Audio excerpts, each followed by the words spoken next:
What's up, nerd? Lore of the Worlds here with another video. We're going to be talking today about every single planet that we know of in the Cosmere. So there are some super interesting planets that I cannot wait to talk to you about. Why don't we meet up on the other end of the title sequence and we'll take a very deep dive into every single Cosmere planet.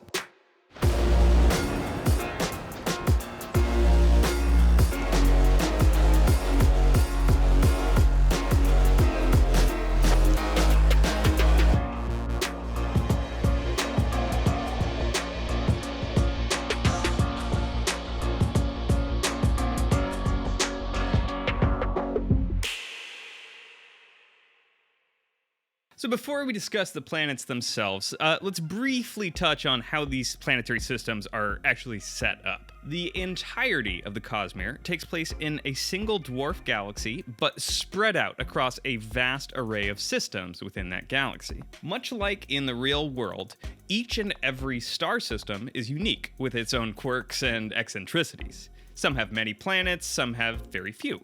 Some have a single star, some have multiple. Some have planets with rings, some have planets with an asteroid belt, some have gas giants, some have planets with numerous moons. You get the idea. It's also important to note, though, that not every one of these planets has a shard in residence. That is to say, some systems will be much more magic prominent than others. The general rule here is that the more shards or investiture that there is in a system, the more easily accessible magic is there. So we're actually going to start this video off by jumping right into a system positively brimming with magical potential. The current residence of not one, not two, but actually three separate shards. I am, of course, talking about the Rosharan System. The Rosharan System. This system consists of 3 habitable planets, 10 gas giants, and an asteroid belt separating them. Let's take a little bit of a closer look at those 3 habitable planets. The first in the system is Ashen, an interesting planet that we've heard relatively little about. Though there are no shards present, there are people living here. After an ecological disaster wiped out the planet's ecosphere, the humans on this planet were forced to live in magically floating cities, and they're actually utilizing a disease-based magic system to keep them aloft. It's pretty cool. Or gross, depending on how you look at it. After the aforementioned ecological disaster, many of Ashen's human inhabitants fled to the next planet in the solar system, Roshar. Roshar is the setting of the Cosmere's high fantasy epic series, the Stormlight Archive. You might have heard me talk about it once or twice on this channel before. A massive storm blows across the planet from east to west on a semi-regular basis, bringing with it both destruction and new life. Now, life on Roshar has been molded by these high storms, with myriad plants and animals having evolved over time to survive them. Many of these life forms have evolved to grow carapace as a protection from the destructive force of the storm. The storms bring with them life as well, though, with each storm depositing both creme and stormlight onto the planet. Creme is a sediment-like substance that local plants and animals derive nutrients from, while stormlight is basically a magic-powering form of light that can be trapped inside of gemstones. And while humans are not native to Roshar, there is actually one humanoid species that is. The Parshendi. Since this is a no-spoiler video, let's just say that the Parshendi are a unique race of humanoid that was once much more widespread across Roshar, but have been reduced to a shell of their species' former capabilities. Nowadays, humans are the most populous humanoid species on Roshar and control almost all the territory. And since there are 3 separate shards that have heavily invested in Roshar, magic is everywhere. We can actually see this evidenced in the Spren, examples of living magic that are everywhere on Roshar, reacting to and feeding off of strong emotions. But that's not the only type of Spren there is. There's also examples of more powerful, sentient Spren that once formed bonds with humans, but this hasn't happened in many hundreds of years. On a planetary level, Roshar is actually relatively small. It's only got about 90% of the mass of the Cosmere standard. It also has 3 moons, one blue, another green, and the last purple. Curiously, as you might have noticed, these 3 moons correspond to the 3 shards that have invested in the planet. and that's honor, cultivation, and odium, respectively. Odium is actually a recent addition to the list of shards that have invested on this planet, though. And for the last few millennia, he's actually been trapped on the next planet in the system. That's Braze. Yeah, so he's heavily invested in Roshar, but he's trapped on Braze. The Cosmere is confusing, but that's part of the reason why I'm here, to help explain it to you. Braze itself is a cold, inhospitable rock floating in space that's completely devoid of life. Currently, Braze's only real function is to serve as a sort of physical prison for Odium. It's definitely a little more complicated than that, but that's an easy way to conceptualize it. So Odium and his army of Void Spren, that is, Spren corrupted by Odium, are actively looking for a way off the planet, and whether he'll be released from his confinement is a big question of the Stormlight Archives. But unfortunately for us, we don't actually have the time to ponder that today. For us, it's time to move off to another solar system. Next, we're going to talk about Nalthis, the planet of colors.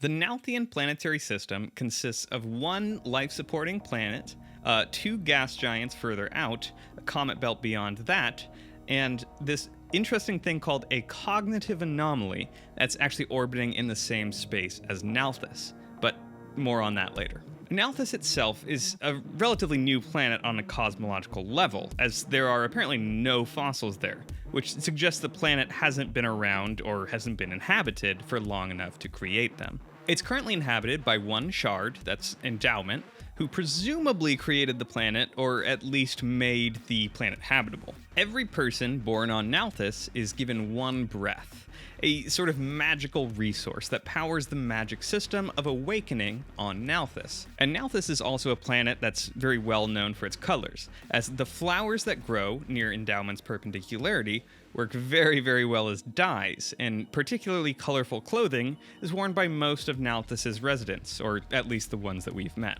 So, what is this cognitive anomaly thing? The short answer is we don't know. The longer answer is that Sanderson and Stewart put it on Nalthis' planetary chart and completely refused to elaborate on it any further. However, I think we can assume that it'll have some sort of impact in the future. The fact that the folks at Dragonsteel are being so darn cagey about it means it's absolutely of note in some way, shape, or form. It'll absolutely be coming up at some point. It should also be pointed out that according to the text from Rhythm of War, silver is somehow involved in anchoring one through a cognitive anomaly, whatever that means. If only there were a planet that involved silver in some way that would work as a great segue into the Threnodite System. Next up, let's explore the Threnodite System. It consists of one sun and 4 planets, Monody, Elegy, Threnody, and Purity, Purity being a gas giant. Only one planet in this system is known to be inhabited currently, Threnody. Several millennia before he was trapped in the Rosharan System, Odium actually splintered a shard known as Ambition over in the Threnodite System. This somehow left some sort of a wound in the spiritual realm and left all the investiture on Threnody twisted in some way, shape, or form. Are you here to help me with my video? Thank you, Mittens. You're a good girl. Look at you. Look at this gorgeous kitty. I don't know if we can get her to stay up here for a while, but maybe. Now, this all left a gaping wound in the spiritual realm of some way, shape, or form, and all of the investiture on Threnody was twisted and warped in terrifying ways. Now, while Threnody has 2 continents, its residents were forced to flee from one continent to the other when a strange affliction known as the Evil began to slowly envelop the first, more developed continent. Nowadays, the residents of Threnody are forced to live in densely packed forests haunted by shades looking to punish everyone who doesn't obey these simple rules, such as spilling blood or walking too fast. They're basically very picky ghosts. The only thing standing in the way of these shades is the metal silver, which can harm shades but ruins the metal in the process. So little else is known of the Threnodite System for now, but we'll most likely be returning there someday for a standalone novel. For now, let's turn to another system that has been heavily affected by odium, the Selish System.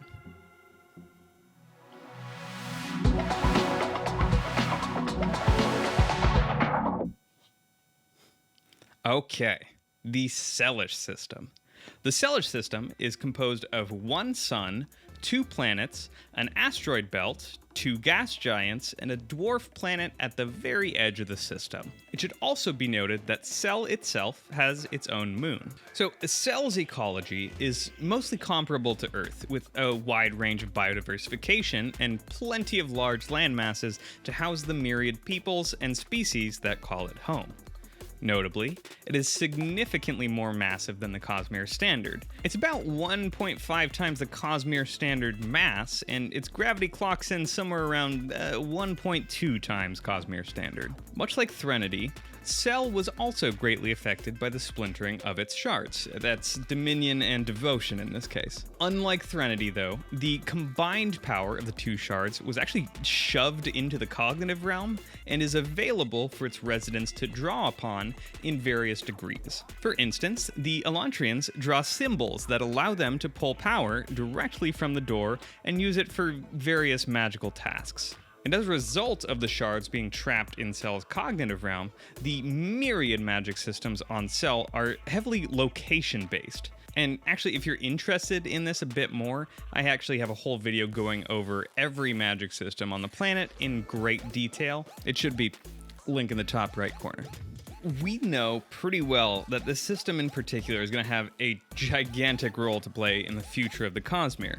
And I personally can't wait to see all the interesting bits of Sel that we have no idea even exist yet. For now, though, we're going to move over to the Scadrian System and see what makes it work. The Scadrian System consists of one sun, one planet, 2 gas giants, a comet belt, and 2 dwarf planets. Interestingly enough, the planet of Scadrial is one of the few select planets in the Cosmere to have been explicitly created by its shards, and did not exist at all prior to them moving into the system. It's speculated that Nalthis is also in the same situation, but again, we don't have quite enough evidence to support a full shardic creation theory for Nalthis. Scadrial, as a planet, is more or less defined by the relationship of its 2 shards, and that's going to be ruin and preservation. As you might be able to guess, these 2 shards don't exactly see eye to eye, with the fallout of their millennia-long struggle going so far as to literally change the orbit of the planet at one point. Because of spoilers, I won't get too specific about these shardic conflicts, but just know that they shape the planet, and sometimes in subtler ways than one might first realize. When we first see Scadrial in the Cosmere, it has been dramatically modified from how it was originally created. It's in a different orbit, most flora has died off, strange creatures move inside the mist, and most importantly, ash falls from the sky. This isn't exactly a planet that you could describe as easily hospitable, but it's not completely irredeemable either. The peoples that inhabit the planet remember a time long gone, millennia past, a time where flowers bloomed and the fields were green. So don't give up hope just yet on Scadrial. Now, though most of the action in Mistborn's first era actually takes place on Scadrial's northern continent, it's important to note that there is at least one other continent that exists to the south. The 2 continents don't explicitly know of one another and have minimal contact, if any at all. The planet is separated into 2 distinct cultural parts, which developed completely separate from one another. Interestingly enough, a very similar thing is actually happening to the central planet of our very next system. So we're going to move off of Scadrial for now, travel over to the Taldain System, and explore over there. Taldain is a super interesting case in the Cosmere for a few reasons, actually. This system is super abnormal and probably not even stable without the explicit help of a shard. The Taldain System consists of one sun on one side, one planet in the middle, and another sun on the other side of the solar system, and that second sun is completely surrounded by a particulate ring. Now, the planet in the middle is actually locked in orbit with the two suns, giving some very interesting effects to the planet itself, and dividing it up into two distinct halves. Those are day side and dark side. As one might be able to guess, day side is orbitally locked to constantly face the supergiant star, and as a result is in the sunlight for every single hour of every single day. And notably, day side actually has one single near circular continent. Likewise, the other side of the planet is constantly facing the dwarf star as well as its particulate ring. The dark side of the planet is also notable for its low level of visible spectrum light, but abundant ultraviolet radiation. The particulate ring surrounding the dwarf star filters most of the visible spectrum of light out, which results in a perpetual twilight for that side of the planet. And consequently, most plants and fauna on this side of the planet have adapted to survive purely on the ultraviolet rays that make it to the planet's surface. Now, it is unknown what Darkside's continents look like, or indeed if there even is one large landmass there. We just don't know. To say that life on Taldain is harsh would be selling the planet wildly short. Its suns can be absolutely brutal and downright hostile to the concept of life, and yet life finds a way. To survive the heat of the day side, most of the flora and fauna on that side of the planet actually hide below the surface of the planet, coming out only when absolutely necessary. As you might be able to guess, it's completely covered in desert, with very, very little vegetation to be seen above the surface of the planet. In a very Dune-esque fashion, water is extremely hard to come by over there, and can be a very highly valued commodity. The magic system on Dayside is actually based partially on water, making it that much more valuable. It should also be noted that Taldain's resident shard, that's autonomy, has heavily invested Dayside's sun, creating an interesting relationship between the sand of the planet and its constant sunlight. Indeed, a form of investiture-consuming lichen actually grows on Dayside sand, appearing completely black until it's left out in the sun. And when exposed to the investiture of Dayside's sun, the lichen stores that investiture and turns this pale white, which gives us the name of the graphic novel set on Taldain. That's White Sand. Now, let's move along from Taldain's exotic white sands and move to a system where no shards have taken up permanent residence, and that's going to be the Drominad System. Okay, let's talk about the Drominad System. The Drominad System consists of one sun, 4 planets within the habitable zone of the sun, and 3 of which are noted to have fully developed human societies, 1 asteroid belt, and 3 gas giants outside of that asteroid belt. Oh, also the first planet in the system, named First of the Sun, has a single moon, named First of the First. The Drominad System is ultimately pretty close to the solar system that you and I reside in, but with more inhabited planets. It is unknown if there's actually any contact between the planets, or indeed if anyone on any of the planets is aware that there is life outside of their own habitable sphere. Now, this is partially due to the lack of shards actually residing in the system. The basic axiom with off-world travel goes something like as follows. The more shards in a system, and thus the more investiture, the easier it is to access the cognitive realm, and thus move off-world easier. And while it is absolutely possible to travel to another planet in the physical realm, the practical limitations of this completely outweigh any benefits that could theoretically be gained, at least as of right now. I mean, remember how hard it was for real-world humanity to simply get to the moon and back? Traveling between worlds in the Cosmere presents the same exact limitations, and keep in mind, these peoples would be traveling at least the distance between real-world Earth and Mars, which in the present day would take approximately 3 months' time in a tin can, and we haven't even figured out how to do that yet. The reality of the situation is that it's just as hard to travel between planets in the Cosmere, unless you have easy access to magic, of course, which most of these planets do not. All of this being said, there is a single known perpendicularity on First of the Sun, though it is quite hard to find and access. Speaking of hard to find and access, let's go ahead and hop over to our final planet of the day. Yes, planet, not solar system. We're going to be talking about the elusive and mysterious planet of Yolen. Okay, So, an incredibly small amount is actually known about Yolen for how significant this planet is to the Cosmere's history. It's apparently the very first planet in the Cosmere that humans actually appeared on, as well as the spot of the shattering, which is where the god Adonalsium was shattered into 16 separate pieces, which then spread out throughout the Cosmere. Now, before we go any further, we're going to have to acknowledge the semi-canonical nature of all the information we actually have on Yolen.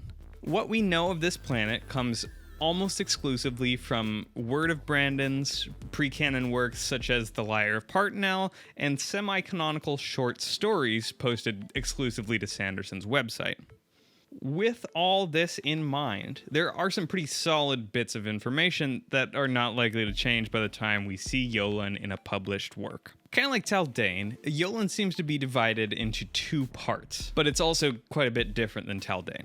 These two parts are an Earth-like ecology in one half, and a completely different, more parasitic ecology known as Fane life in the other. What appears to be happening is the Fane life is slowly engulfing the planet, corrupting all life into Fane ecology, though the reasons for this or what brought it to the planet are completely unknown. There's also a number of unique beings that have been confirmed to either exist or have existed on Yolen in the past. One of the more interesting is the Fane equivalent of humans, and those are called the Shodel. Not much is known about this race, other than that they are bone white and they actually have 4 arms. I'm hoping we see a few pop up elsewhere in the Cosmere, but frankly, I have no clue what would need to happen, if anything, for Fane life such as this to be sustainable on other planets. Ah, look who decided to join us again. Next up, we have everyone's favorite fantasy creature, the cat. No, just kidding. It's dragons. Now, where they fit into the ecosystem of the planet, if at all, is a complete mystery. All that is known about them is that they can fly and change shapes to resemble something like a human. Beyond that, we know literally nothing about dragons in the Cosmere as of right now. Now, Yolen is a mysterious, exotic, and absolutely fascinating place that I can't wait to learn more about, regardless of how long it takes for us to get there. So we're about ready to wrap this video up, but I do have a question that I'm going to pose to you, the viewer. What I want to know is if you, the viewer, have a favorite planet, a favorite system, something like that. Do you like the more fantastical settings like Roshar and Taldain, or do you prefer the more grounded, such as, I don't know, First of the Sun, something like that?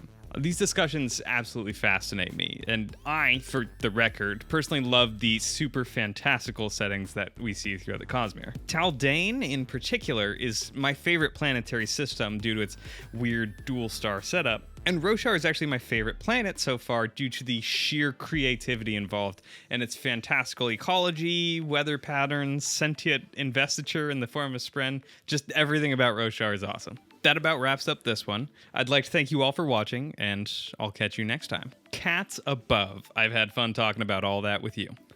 Please don't forget to like and subscribe. And I've actually been told by quite a few of you that you aren't seeing my videos pop up on your recommended feed or anything. I would recommend looking at the notification bell if you want to see all of the things that come out for me. A lot of times it's like set to some weird setting. I'm counting on you guys to help spread the word of this channel, and together we can grow the channel to incredible new heights. Frankly, I can't wait to see where we can take this channel once like the Mistborn movie starts coming out and stuff like that. Okay, that's it for the day. As always, have a fantastic day, folks. I'll see you next time.